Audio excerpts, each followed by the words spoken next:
자로 여길지어다. 아멘. 예, 주보 6페이지 보시면 웨스트민스터 대교리 문답, 오늘은 86문답부터 87문답입니다. 오늘 이 내용을 하고요. 다음 주까지 하면 이 대교리 문답의 큰 두 파트 중에서, 큰 두 부분 중에서 전반부가 끝이 납니다. 혹시 두 부분이 뭘로 구성되는지 기억이 나십니까? 성경이 무엇을 가르치냐라고 했을 때 우리가 하나님에 대하여 믿어야 할 내용과, 그리고 하나님께서 우리에게 요구하시는 의무였죠. 우리가 하나님께 대하여 믿어야 할 내용이라는 부분이 이제 다음 시간이면 끝이 납니다. 이제 마지막을 향해서 조금 달려가 보도록 하겠습니다. 86문답 읽겠습니다. 무영교회의 회원들이 죽음 직후에 영광 중에 그리스도와 갖는 교제는 무엇입니까? 무영교회의 회원들이 죽음 직후에 영광 중에 그리스도와 갖는 교제는 다음과 같습니다. 그들의 영혼이 그때에 완전히 거룩하게 되어 가장 높은 하늘 안으로 받아들여집니다. 거기서 그들은 빛과 영광 중에 하나님의 얼굴을 보며 자신들의 몸의 완전한 구속을 기다립니다. 그들의 몸은 죽음 가운데서도 그리스도와 계속적으로 연합되어 있으며 마지막 날에 그들의 영혼과 다시 결합할 때까지 침상에 있는 것처럼 무덤 속에서 쉽니다. 그러나 악인의 영혼들은 죽을 때에 지옥에 던져지고 거기서 고통과 깊은 흑암에 머물러 있게 됩니다. 그들의 몸은 부활과 심판의 큰 날까지 감옥에 갇힌 것처럼 무덤에 갇혀 있게 됩니다. 자, 이 신자의 죽음과 부활 사이에 우리의 상태를 보고 소위 중간 상태라고 부릅니다. 우리는 죽었지만 또한 이 부활을 기다리고 있는 중간 상태에 있다는 거죠. 중간 상태는 다른 말로 방과로 1번으로 이렇게 표현해 볼 수 있겠습니다. 그리스도의 부활, 괄호 안에 들어갈 말은 부활입니다. 그리스도의 부활과 우리의 죽음 이후, 그리고 그리스도의 재림과 우리의 부활 이전의 상태입니다. 그러니까 그리스도의 부활과 우리의 부활 사이에 있는, 부활로 감싸져 있는 우리의 상태가 중간 상태라고 할 수가 있겠죠. 네, 우리 신자는 죽으면 어떻게 되는가? 방과로 2번 보시면 몸은 티끌로 돌아갑니다. 티끌, 괄호 안에 들어갈 말 티끌, 먼지입니다. 티끌로 돌아가지만 우리의 영혼은 하나님께로 돌아갑니다. 괄호 안에 들어갈 말 하나님입니다. 몸은 티끌로 영혼은 하나님께로 돌아간다라고 합니다. 우리 창세기 3장 19절 말씀 같이 읽겠습니다. 시작. 네가 흙으로 돌아갈 때까지 얼굴에 땀을 흘려야 먹을 것을 먹으리니 네가 그것에서 취함을 입었음이라. 너는 흙이니 흙으로 돌아갈 것이니라 하시니라. 사람이 죽어서 흙으로 돌아간다라고 하나님께서 말씀하셨습니다. 죄가 미친 결과이죠. 그리고 전도서 12장 7절은 이 고백을 더욱더 분명하게 이렇게 합니다. 같이 읽겠습니다. 시작. 흙은 여전히 땅으로 돌아가고 영은 그것을 주신 하나님께로 돌아가기 전에 기억하라. 우리의 육신은 땅으로 돌아가고 우리의 영혼은 하나님께로 돌아간다라고 이야기를 합니다. 자, 이 중간 상태를 특별히 이 무영교회 회원들, 그러니까 하나님께서 택하신 우리와 관련해서 더 구체적으로 살펴보는데요. 무영교회 회원들의 중간 상태는 어떤 것인가? 먼저 이 중간 상태에 대해서 교리문답은 뭐라고 하는지 한번 봅시다. 이 쌍따옴표 안에 있는 반가로 1번 제목을 같이 한번 읽어보겠습니다. 죽음 직후에 시작. 죽음 직후에 영광 중에 그리스도와 갖는 교제. 그러니까 우리가 죽어서 부활하기 전의 상태도 여전히 영광 중에 그리스도와 갖는 교제라고 고백을 하고 있습니다. 죽으면 이런 어떤 소위 가설들이 있습니다. 죽으면 영혼은 잠든다. 영혼 수면설이라고 합니다. 영혼은 잠들어서 주님이 다시 오시기 전까지 잠들어 있다가 깊은 잠에 빠졌다가 오시면 그때 깨어난다. 이런 영혼 수면설이 있고요. 로마 가톨릭에서는 소위 연옥설이라고 하죠. 죽으면 사람은 자신의 죄를 다 해결하지 못했기 때문에, 충분히 거기에 대한 보속을 하지 못했기 때문에 연옥이라는 곳에 가서 남은 형벌을 치러야 한다. 그래서 연옥설이 있고 영혼 수면설이 있는데 우리는 이 모두를 거부합니다. 영혼은 잠들지 않고 죽음 직후에도 영광 중에 그리스도와 교제를 한다라고 고백을 합니다. 누가복음 23장 43절 같이 읽겠습니다. 시작. 예수께서 이르시되 내가 진실로 내게 이르노니 오늘 네가 나와 함께 낙원에 있으리라 하시니라. 네가 나와 함께 낙원에서 낮잠 자리라 하지 않으시고 네가 나와 함께 낙원에 있으리라. 기쁘게 교제할 것을 말씀하십니다. 자, 다음 페이지 보시면 이 중간 상태에서 우리의 영혼은 이 죄 많은 상태 그대로 가는 것이 아니라 영혼이 변화한다라고 성경은 증언합니다. 특히 어떻게 변화하는가 5가지로 나눠볼 수 있겠습니다. 첫 번째, 우리의 영혼은 완전히 거룩하게 됩니다. 괄호 안에 들어갈 말 거룩입니다. 완전히 거룩하게 됩니다. 즉 더 이상 죄를 짓지 않는다는 거죠. 히브리서 12장 23절은 이 신자가 지금 하나님과 교제할 때 누구와 또한 함께 교제하는가 이렇게 증언하고 있습니다. 같이 읽겠습니다. 시작.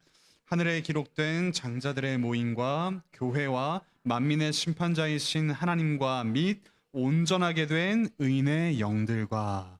지금 우리가 교제하고 있는 이 넓은 교제의 대상 중에 온전하게 된 의인의 영들이 있다라고 하죠. 그러니까 의인으로서 하나님의 백성으로서 죽은 자들의 영은 온전해졌다라고 이야기를 하고 있습니다. 그리고 동그라미 2번 보시면 우리의 영혼은 죽으면 가장 높은 괄호 안에 들어갈 말 하늘입니다. 하늘 안으로 받아들여진다라고 합니다. 사실 이 하늘이 어디 있는지는 구체적으로 모릅니다. 우리가 좌표를 특정할 수도 없고요. 다만 성경에 나와 있는 증언 그대로 고백할 뿐입니다. 이 하늘의 특징은 죄가 없는 곳이죠. 죄가 없는 곳이고 이 땅에 존재하는 그 어느 곳보다 좋은 곳이라고 할 수 있습니다. 죄가 없고 이 땅에 존재하는 그 어느 곳보다 좋은 곳이라고 할 수 있습니다. 고린도후서 5장 1절은 우리가 죽은 후에 바라볼 그런 하나님과 함께 거할 곳 그리고 부활을 이렇게 내다보면서 이렇게 사도 바울이 고백합니다. 같이 읽겠습니다. 시작. 만일 땅에 있는 우리의 장막집이 무너지면 하나님께서 지으신 집 곧 손으로 지은 것이 아니요 하늘에 있는 영원한 집이 우리에게 있는 줄 아느니라. 손으로 지은 우리의 장막집, 이 땅의 장막집은 우리의 육신을 가리키죠. 우리의 장막집이 무너지면 우리는 하늘에 있는 영원한 집, 그곳에 거하게 된다라고 이야기를 하고 있습니다. 물론 여기서 말하는 하늘은 새하늘과 새 땅과는 구별되어야 합니다. 중간 상태에서 주님과 함께 교제하는 곳이라고 이해할 수 있고요. 주님이 다시 오셔서 완성하실 새하늘과 새 땅과는 구별되는 곳입니다. 새 하늘과 새 땅이죠. 새 하늘도 새로워집니다. 그래서 여기 새로워지기 전의 하늘이라고 할 수도 있고 주님과 중간 상태에서 교제하는 곳이라고 우리가 이 정도로 이야기를 해볼 수가 있을 것 같습니다. 그리고 동그라미 3번 보시면 그러면 그냥 좋은 곳에 머무는 것이 다인가? 그게 아닙니다. 이 하늘이 좋은 이유는 무엇인가? 빛과 영광 중에 하나님의 얼굴을 보기 때문입니다. 괄호 안에 들어갈 말은 얼굴입니다. 하늘이 좋은 이유는 우리가 하나님과 더욱더 긴밀한 교제를 가지는 곳이기 때문입니다. 죄가 없이 거룩하게 하나님과 온전하게 교제하는 곳이 하늘이기 때문이죠. 그래서 하나님의 얼굴을 본다. 에베소서 4장 10절 같이 읽겠습니다. 시작. 내리셨던 그가 곧 모든 하늘 위에 오르신 자니 이는 만물을 충만하게 하려 하심이라. 부활하신 그리스도께서 지금 하늘에 계시다라고 합니다. 하늘 위에 앉으셨다. 오르셨다. 그러니까 그 하늘은 지금 주님이 계신 곳이라고 우리가 이야기를 해볼 수가 있겠죠. 그럼 동그라미 4번 우리의 영혼은 또한 어떻게 되는가? 자기 괄호 안에 들어갈 말 몸입니다. 몸. 자기 몸의 완전한 구속을 기다리는 상태로 됩니다. 우리가 여기까지만 들으면 사실 죽어서 영적으로 영이 되어서 자유로운 어떤 상태인 것처럼 되어서 하나님과 죄도 안 짓고 이 육신의 어떤 한계도 넘어서서 교제하는 것이 가장 좋은 게 아닌가라고 생각할 수 있습니다. 하지만 오늘 교리문답은 몸의 완전한 구속을 기다린다고 합니다. 그러니까 아직 가장 좋은 것은 오지 않은 상황이죠. 중간 상태는 중간 상태일 뿐입니다. 몸까지 온전하게 구속되어야지만 가장 좋은 상태라고 할 수가 있습니다. 그러니까 완전한 몸을 가진 상태에서 하나님과 교제하는 것이야말로 가장 좋은 교제라고 할 수가 있겠죠. 로마서 8장 23절 같이 읽겠습니다. 시작. 그뿐 아니라 또한 우리 곧 성령의 처음 익은 열매를 받은 우리까지도 속으로 탄식하여 양자될 것 곧 우리 몸의 속량을 기다리느니라. 우리 몸의 속량, 이것이 완전하게 이루어져야지만 우리가 정말 하나님의 아들, 딸로서의 어떤 은혜를 더 온전하게 누릴 수가 있게 되는 것이죠. 자, 그리고 동그라미 5번 보시면 이 중간 상태에서는 우리의 영이 쉽니다. 주님과 교제하면서 쉬지요. 죄와 싸우지도 않고 무언가 일을 할 수도 없습니다. 쉴 뿐입니다. 쉬고 동시에 그런데 뭘 하냐면 기다립니다. 괄호 안에 들어갈 말 기다림입니다. 기다림. 요한계시록 6장 9절부터 11절 같이 한번 읽어보겠습니다. 시작. 다섯째 인을 떼실 때에 내가 보니 하나님의 말씀과 그들이 가진 증거로 말미암아 죽임을 당한 영혼들이 제단 아래에 있어 큰 소리로 불러 이르되 거룩하고 참되신 대주제여 땅에 거하는 자들을 심판하여 우리 피를 갚아주지 아니하시기를 어느 때까지 하시려 하나이까 하니 각각 그들에게 흰 두루마기를 주시며 이르시되 아직 잠시 동안 쉬되 그들의 동무 종들과 형제들도 자기처럼 죽임을 당하여 그 수가 차기까지 하라 하시더라. 네, 두 가지 다 나오죠. 지금 죽어서 영원히 주님과 함께 있는 이들이 하나님께 부르짖습니다. 어느 때까지 주님의 역사를 완전히 이루지 않으시겠습니까? 그러니까 하나님 나라가 완성될 날을 기다리는 건 여전합니다. 더 간절한 마음으로 기다리게 되겠죠. 거룩한 영이기 때문에 더 거룩하게 완성될 하나님 나라를 기다리는 동시에 쉰다라고 합니다. 쉼과 이 기다림이 공존하는 상태라고도 이야기해 볼 수 있습니다. 오늘 목사님 설교 말씀처럼 우리가 이 탄식하면서 기도하면서 또한 동시에 기뻐하듯이 우리의 영은 더 온전하게 그 기다림 그리고 쉼을 동시에 누리고 있다라고 할 수가 있습니다. 자, 그러면 우리 영은 이런데 그러면 몸은 어떠냐? 우리가 죽으면 사실 몸이 이제 티끌로 돌아가고 사라지죠. 그리고 요즘 화장도 많이 해서 보이지 않습니다. 그럼 이 몸은 어떻게 되는가? 이 교리문답에서는 동그라미 1번에서 이렇게 이야기합니다. 그리스도와의 괄호 안에 들어갈 말은 연합입니다. 우리의 몸이 여전히 그리스도와의 연합을 유지한다고 합니다. 이미 사라져 버리고 없는 것 같은 다 분해돼 가지고 이 세상으로 돌아간 것 같은 그 몸이 여전히 그리스도와 연합됐다 이렇게 이야기합니다. 이게 무슨 말이냐면 그리스도께서 여전히 우리의 몸을 중요하게 생각하신다라는 뜻입니다. 그러니까 우리의 몸이 여기서 사라지는 것이 끝이 아니라 우리의 죽음이라는 것은 존재의 소멸이 아니라 그리스도와 연합이 끊어지는 것이죠. 그러니까 그리스도와 연합이 비록 몸은 없어진 것처럼 보이더라도 여전히 그리스도께 중요한 대상으로 남아있는 것입니다.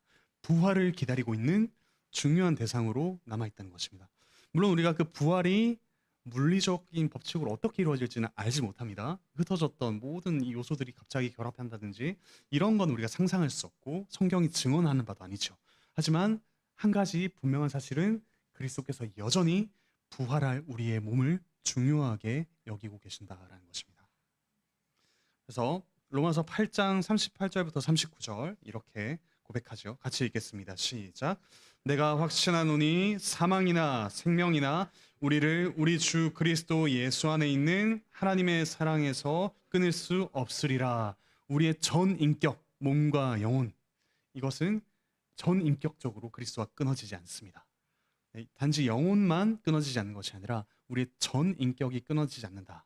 비록 이걸 온전히 이해하기는 힘들지만 우리가 아까 말씀드린 대로 여전히 우리의 몸을 중요하게 여기신다라는 점에서 연합되어 있다라는 점을 좀 기억하시면 좋겠습니다. 그리고 동그라미 2번 또 우리의 몸은 침상에 있는 것처럼 무덤 속에서 괄호 안에 들어갈 말 쉼입니다. 쉼 여전히 쉽니다. 우리의 몸도 쉰다.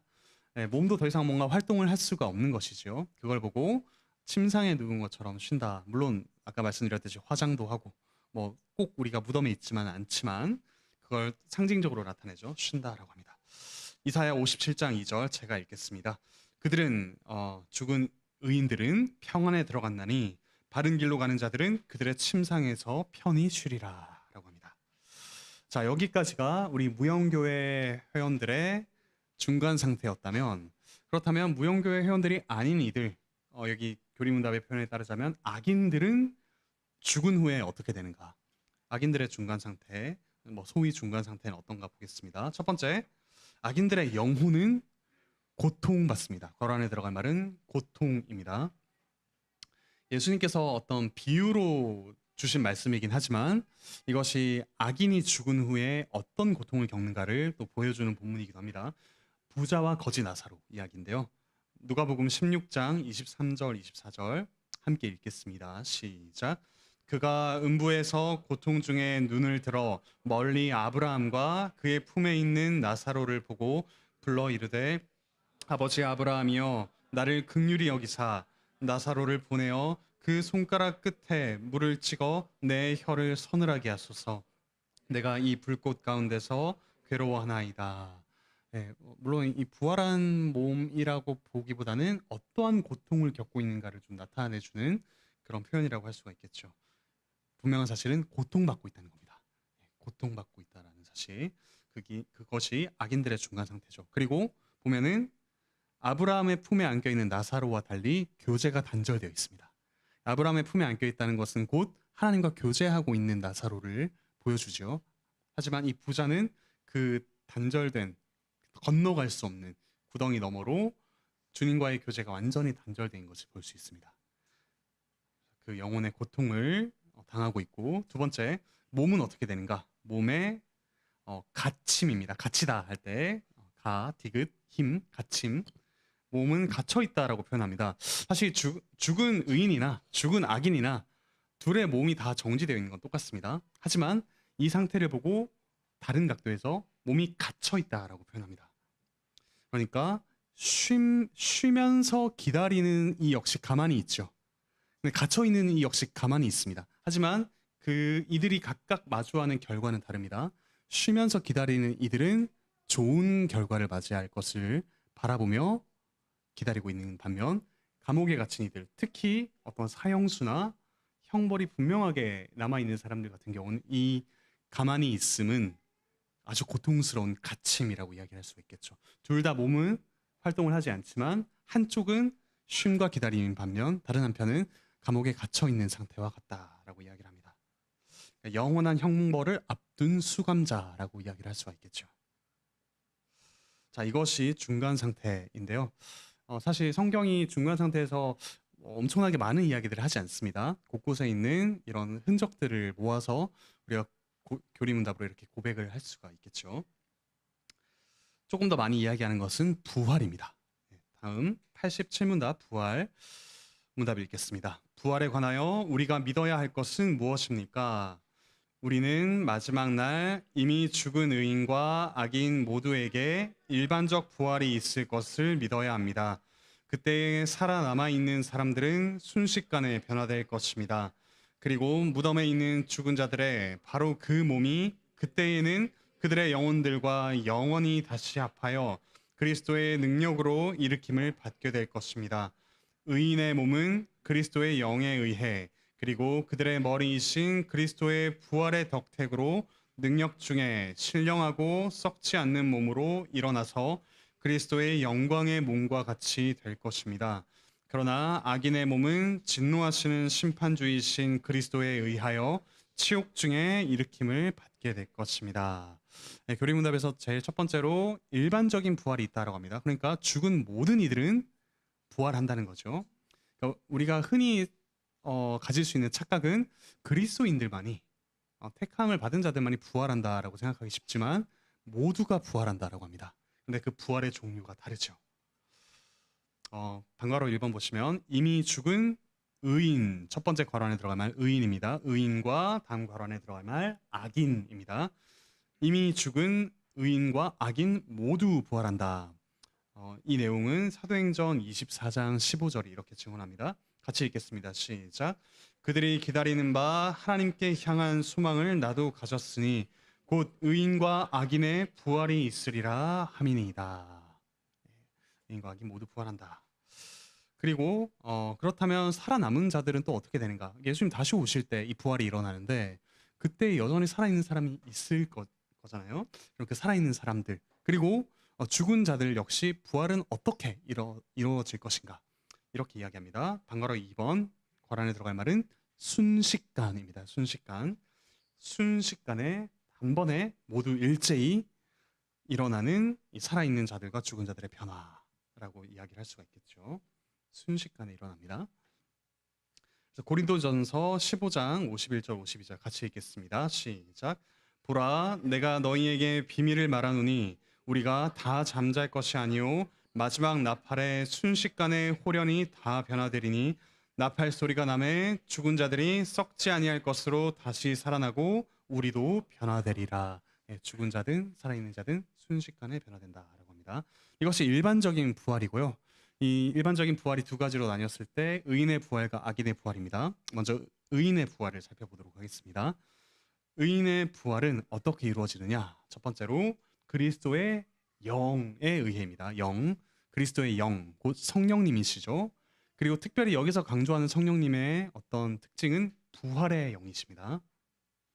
그래서 로마서 8장 11절은 이렇게 고백합니다. 같이 읽겠습니다. 시작. 예수를 죽은 자 가운데서 살리신 이의 영이 너희 안에 거하시면 그리스도 예수를 죽은 자 가운데서 살리신 이가 너희 안에 거하시는 그의 영으로 말미암아 너희 죽을 몸도 살리시리라. 네, 그리스도를 죽음에서 부활하게 하신 영이 우리 안에 계셔서 우리 역시 부활하게 하실 것이다 라고 합니다. 성령님의 사역이죠. 그런데 이 성령님의 사역을 우리가 어떻게 확신할 수 있는가? 그리고 성령님이 왜 이렇게 하셔야만 하는가? 두 번째, 머리이신 그리스도께서 부활하셨기 때문입니다. 부활하신 그분이 우리를 몸으로 삼으셨고 우리를 위해 죽으시고 부활하셨기 때문이죠. 그리고 부활하셨다는 사실이 확실하기 때문에 몸인 우리 역시 부활할 것이라는 것을 확신할 수 있습니다. 같이 고린도전서 15장 21절부터 23절 같이 읽겠습니다. 시작. 사망이 한 사람으로 말미암았으니 죽은 자의 부활도 한 사람으로 말미암는도다. 아담 안에서 모든 사람이 죽은 것 같이 그리스도 안에서 모든 사람이 삶을 얻으리라.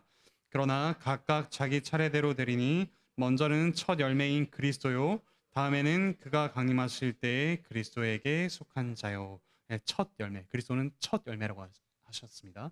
두 번째 열매, 세 번째 열매, 뭐 뒤에 게 없다면 첫 열매라는 말을 붙일 수가 없죠. 분명히 다음 열매인 우리가 있기 때문에 그리스도를 첫 열매라고 이야기를 하고 있습니다. 그러면 이 부활한 우리는 어떤 상태가 되는가?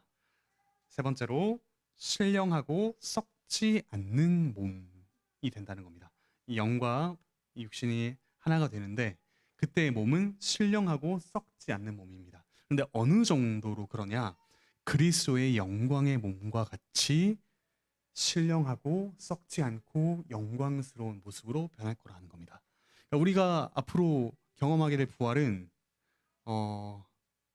지금의 연약한 모습 그대로 시간만 무한정 늘려서 살아가는 것이 아니라 우리의 영도 새로워지고 우리의 육신도 완전해져서 우리가 살아가는 모든 그 시간이라고 표현할 수 있을지 모르겠지만 그 시간이 가장 영광스러운 때일 겁니다. 그러니까 지금은 우리의 연약함 때문에 때로는 우리가 살아가는 순간순간이 괴롭기도 하지만 우리가 부활해서 누리게 될 그 몸과 또 그 삶은 모든 순간순간이 영광스럽고 기쁠 것이라는 거죠. 그래서 고린도전서 15장 42절부터 44절 이렇게 이야기합니다. 같이 읽겠습니다. 시작. 죽은 자의 부활도 그와 같으니 썩을 것으로 심고 썩지 아니할 것으로 다시 살아나며 욕된 것으로 심고 영광스러운 것으로 다시 살아나며 약한 것으로 심고 강한 것으로 다시 살아나며 육의 몸으로 심고 신령한 몸으로 다시 살아나나니 육의 몸이 있은즉 또 영의 몸도 있느니라. 여기서 영의 몸이라는 이야기는 우리가 막 유령처럼 그렇게 된다라기보다는 성령 하나님께서 가장 충만하게 임재하는 그런 몸이 될 거다. 그런 의미라고 이해하시면 좋겠습니다. 그리고 빌립보서 3장 21절은 우리의 변화를 이렇게 영광스럽게 이야기합니다. 같이 읽겠습니다. 시작. 그는 만물을 자기에게 복종하게 하실 수 있는 자의 역사로 우리의 낮은 몸을 자기 영광의 몸의 형체와 같이 변하게 하시리라. 여기 자기는 누구일까요? 예수 그리스도이십니다. 부활하사 하늘에 오르신 예수 그리스도가 가지신 그 영광스러운 몸처럼 우리가 변화될 것이다. 이것이 의인의 부활입니다. 그 다음 세 번째, 그렇다면 악인의 부활, 악인 역시 중간 상태를 거쳐올 텐데 악인의 부활은 어떤 것인가? 첫 번째, 괄원에 들어갈 말은 진노입니다. 진노. 우리는 우리를 사랑하시는 그리스도의 얼굴을 보게 될 테지만 악인들은 그분을 끝내 거부하였기에 진노하시는 심판주이신 그리스도의 얼굴을 마주하게 됩니다.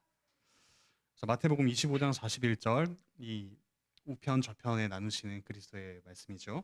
같이 읽겠습니다. 시작. 또 왼편에 있는 자들에게 이르시되 저주를 받은 자들아 나를 떠나 마귀와 그 사자들을 위하여 예비된 영원한 불에 들어가라.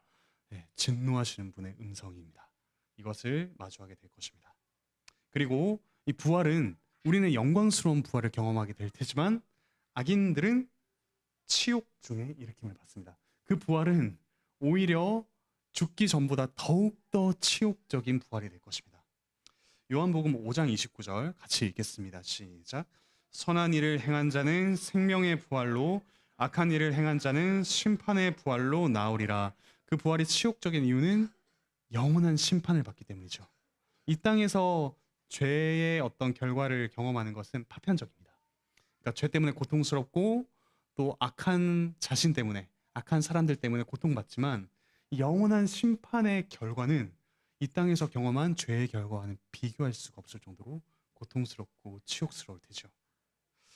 그리고 예수님께서 이 요한복음 5장 29절 말씀을 하실 때 여기서도 우리가 조금 주의해야 될 점은 선한 일 그리고 악한 일이라고 했는데 착한 일을 한 사람은 천국 가고 나쁜 일을 한 사람은 지옥에 떨어진다 이 말이 아닙니다. 5장의 맥락은 하나님이 보내신 자 예수 그리스도를 믿는가 그분을 받아들이는가와 관련됩니다. 그러니까 우리에게 오신 가장 선하신 분을 받아들이는 것이 선한 일이고 가장 선하신 분을 거부하는 것이 악한 일이라고 할 수 있습니다. 그래서 그분을 받아들이는 자에겐 영광이 그 선한 분을 마저 거부한 이들에게는 치욕이 기다리고 있다라는 것이죠. 자, 마지막 다니엘서 12장 2절 같이 읽겠습니다. 시작. 땅의 티끌 가운데서 자는 자 중에서 많은 사람이 깨어나 영생을 받는 자도 있겠고 수치를 당하여서 영원히 부끄러움을 당할 자도 있을 것이며 심지어 구약 성경에서 다니엘도 이 사실을 내다보았습니다. 그리고 실제로 선한 분, 인자이신 그리스도께서 오셨죠. 자, 오늘 강의를 정리하면서 우리가 중간 상태, 그러니까 죽음 이후에 우리가 예수님 재림 전까지 그 긴 시간을 어떻게 기다리는가라고 생각할지도 모르겠습니다. 하지만 그 중간 상태가 생각보다 아주 괜찮은 상태라는 것을 우리가 들었습니다. 왜냐하면 우리의 영혼은 온전해지고 거룩해져서 주님과 교제할 것이기 때문이죠. 하지만 그것이 결코 가장 좋은 상태는 아닙니다. 우리의 몸에 완전한 부활이 있은 후에야 우리는 더 영광스럽게 주님과 교제하고 영생을 누리게 될 겁니다. 그런데 한 가지 주의해야 될 점은 우리의 소망이 단지 우리가 누리게 될 유익에만 있다면, 그러니까 우리가 어떻게 변화될 것인지에만 있다면 우리는 이 중간 상태와 부활을 통해서도 우상 숭배를 할 수가 있습니다. 왜냐하면 그렇게 변화된 나, 그렇게 거룩해지고 영광스러운 나, 이 놀라운 교리 속에서도 나에게만 집중하게 되는 것이죠. 근데 우리에게 가장 큰 유익은 무엇이냐, 가장 큰 기쁨은 무엇이냐면 그 주님과 완전하게 교제하게 될 것이라는 것. 우리에게 이 은혜를 베푸시는 그 놀라운 주님과 아무 허물 없는 온전한 교제를 누리며 기뻐할 거라는 것. 그 사실을 바라보는 것이 우리가 이 중간 상태와 부활을 뚫고서 내다보아야 할 소망이라고 이야기를 해볼 수가 있을 것 같습니다.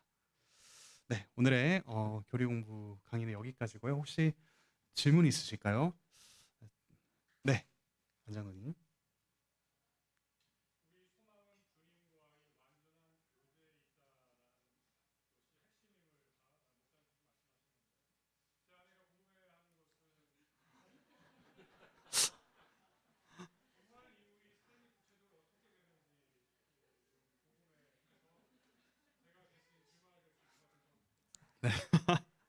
네, 사실 우리 중에 누구도 경험해보지 않은 어떤 사실이고 이건 정말 사실 모든 성경의 내용이 그렇지만 믿음으로 받아들여야 될 사실인데요.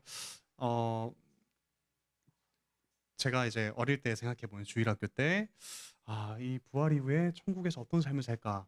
흰 옷 입고 영원토록 목이 터져라 찬양을 부르는 성가대. 네. 나는 별로 황금을 좋아하지 않는 것 같은데 황금성에 가서 무지개 다리 건너서 뭐 이런 상상도 하고요. 영원히 찬양하는 게 뭐 한두 번은 좋겠지만 괴롭지 않나 이런 생각도 좀 해봤습니다. 근데 하나님을 찬양한다라는 내용이 계속 나와 있거든요. 근데 그것은 무엇이냐면 우리가 하는 모든 행위가 사실 하나님을 향한 순전한 예배가 된다는 거겠죠. 그래서 그게 정말로 우리의 음성으로 부르는 찬양이 될 수도 있을 거고, 그리고 다른 어떤 건 잘 모르겠습니다. 잘 모르겠지만 우리가 사실 이 땅에서 행하는 모든 것들은 하나님에 대한 반역과 예배가 섞여 있는 상태죠. 하지만 그때 우리가 부활 이후에 하나님과 함께 영원히 살게 될 때는 우리가 행하는 모든 생각과 행동과 모든 것들이 하나님을 향한 순전한 예배가 될 만큼 온전해질 것이다. 그 생활상은 잘 모르겠지만 적어도 이 사실은 우리가 이 성경을 통해서 확인할 수 있는 사실이 아닐까 싶습니다. 예, 그뭐 천국에 다녀오신 분의 증언들이 뭐 책에 나와 있는데 예, 왜 돌아오셨는지 모르겠네요. 네, 네 건희 형제님.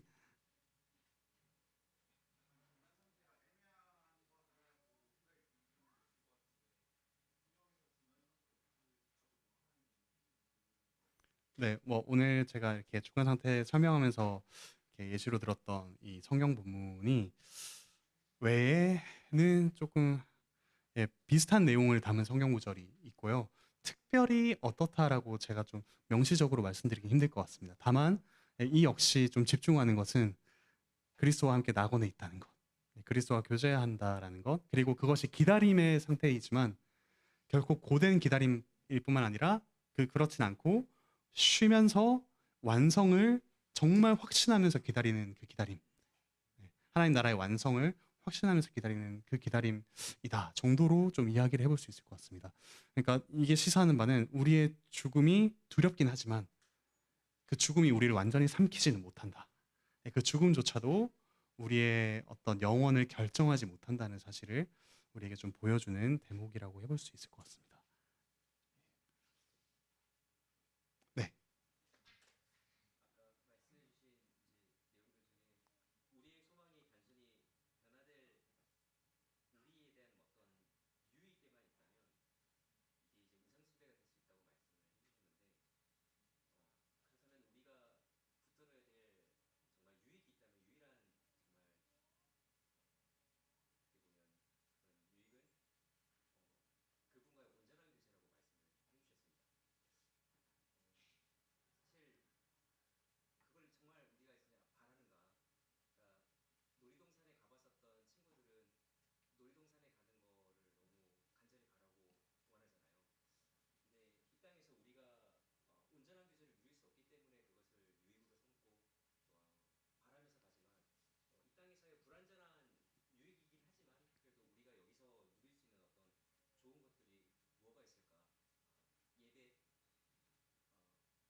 네, 사실 저도 이 온전함에 이르지 못하였기에 이렇게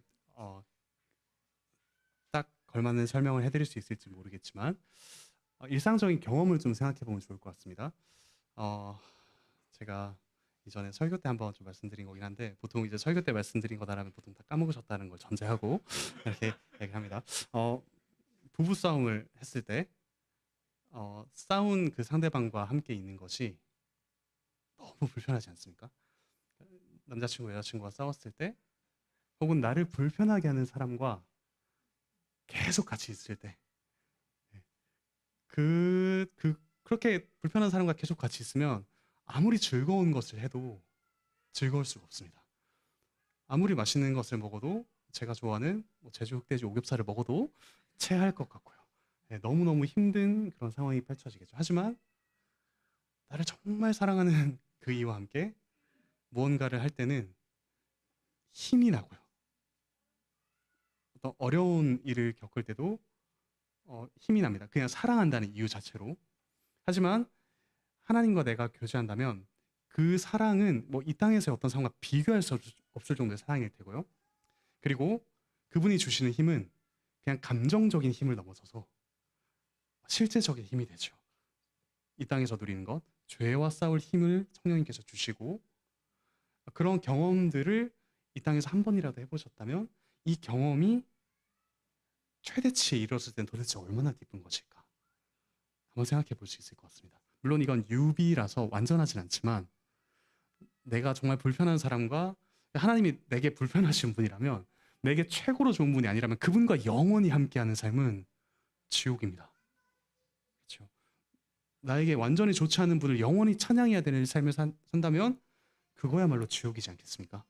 그런데 나에게 그토록 좋은 분, 그토록 사랑하는 분과 영원히 함께하고, 그 사랑의 고백을 거짓 없이, 거절에 대한 두려움 없이 영원히 할 수 있다면 그곳이야말로 가장 좋은 곳이 아닐까, 이렇게도 좀 생각해 볼 수 있을 것 같고요. 예, 제가 조금 더 다양한 예시를 드려드려야 되는데 이 정도로 좀 말씀을 드릴 수가 있지 않을까 싶습니다.